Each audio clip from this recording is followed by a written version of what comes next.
இப்போ விஜய் வந்து நீங்கள் ஆரம்ப காலத்தில் நடிக்கணும்னு ஆசைப்பட்டார்.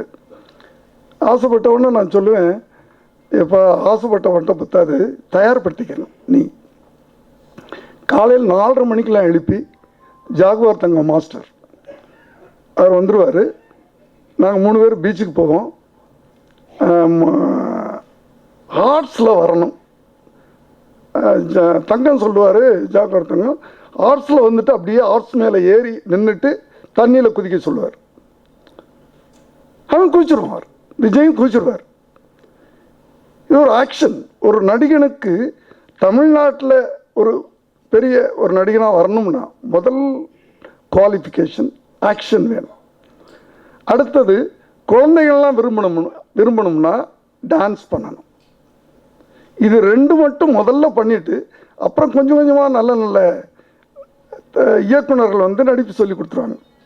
இப்படி தான் நான் முதல்ல ஒரு 4-5 படம் அவரை வந்து இந்த 2 பேஸ் பண்ணியே பண்ணிக்கிட்டு இருப்பேன். நான் நடிக்க வைக்கல, ஒரு ஹீரோ ஆக்கிட்டேன். திடீர்னு பூவே உனக்காக நடிகனாக்கிட்டார். அவர் ஒரு ஹீரோ ஆக்கிட்டேன். நான் அந்த ஹீரோவை நடிகனாக்கினார். அதற்கு பிறகு நிறைய இயக்குநர்கள் வந்தாங்க. இப்படியே அவரை தட்டி தட்டி தட்டி தட்டி தட்டி இன்னைக்கு இந்த நிலைமையில கொண்டு போய் வச்சுட்டாங்க. எதுக்கு சொல்ல வரேன்னா, இந்த ஒரு ஹீரோவுக்கு இத்தனை குவாலிஃபிகேஷன் வேணும். அத்தனை குவாலிஃபிகேஷனும் இருந்தால் ஒரு இயக்குனர் நினைத்தால் ஒருத்தனை ஹீரோ ஆக்கிடலாம்.